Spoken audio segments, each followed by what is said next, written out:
नमस्कार. आज मी शाकाहारी जेवण बनवत आहे. त्यासाठी सर्वात अगोदर मी पापडीची भाजी बनवून घेते. पापडी साफ करून घेते, दोन्ही टोकं तोडून घेतलेले आहे आणि आत कीड वगैरे आहे का बघून घेते आणि बाजूने निघणारे धागे पण काढून भाजीत तोडून झालेली आहे. कुकरमध्ये तेल घेतलेले आहे, त्यात 1 चमचा राई आणि जिरं घालते. आता बारीक चिरलेला कांदा आणि हिरवी मिरची घालून परतून घेते. थोडीशी हळद घालते आणि परतून घेते.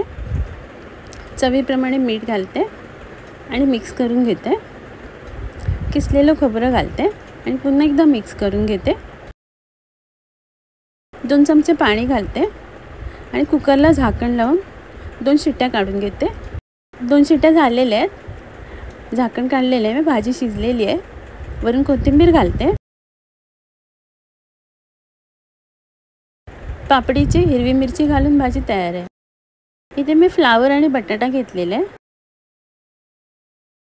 कढईत तेल घेऊन त्यात मीठ आणि हळद घालते आणि कढईत तेल गरम झाल्यावर फ्लावर आणि बटाटा परतून घेते.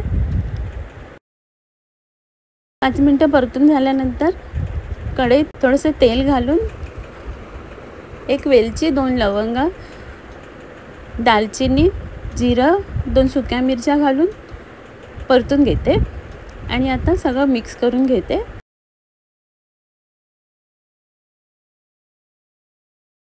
एक मोठा चमचा बारीक चिरलेला लसूण आणि कांदा घालून कांदा नरम होईपर्यंत परतून घेते.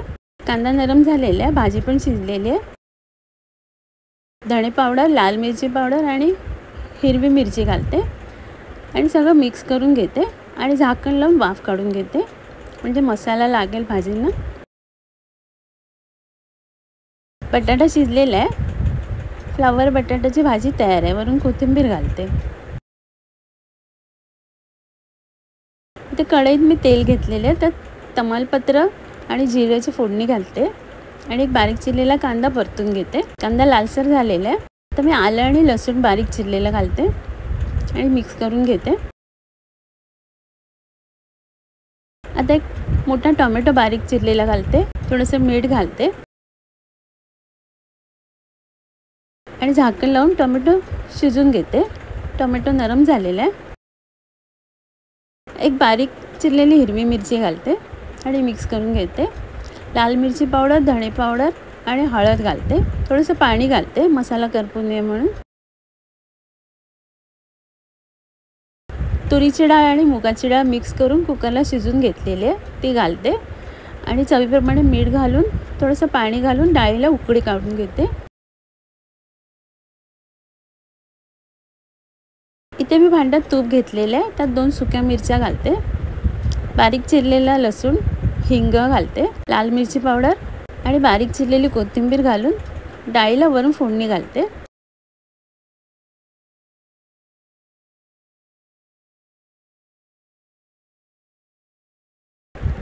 डाळ तयार आहे. इथे फ्लावरचे मी पातळ कापून घेतलेले आहेत. त्यात मीठ लावते आणि लिंबाचा रस लावते. वरून लाल मिरची पावडर, हळद आणि बारीक चिरलेली कोथिंबीर घालून फ्लावरला व्यवस्थित लावून घेते.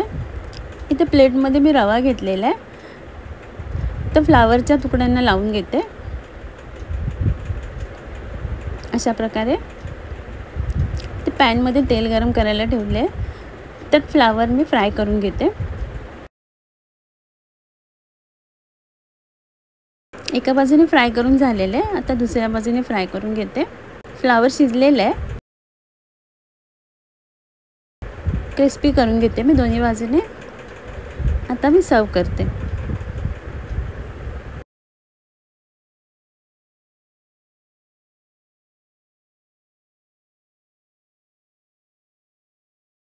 आजचा व्हिडिओ पाहिल्याबद्दल खूप खूप धन्यवाद.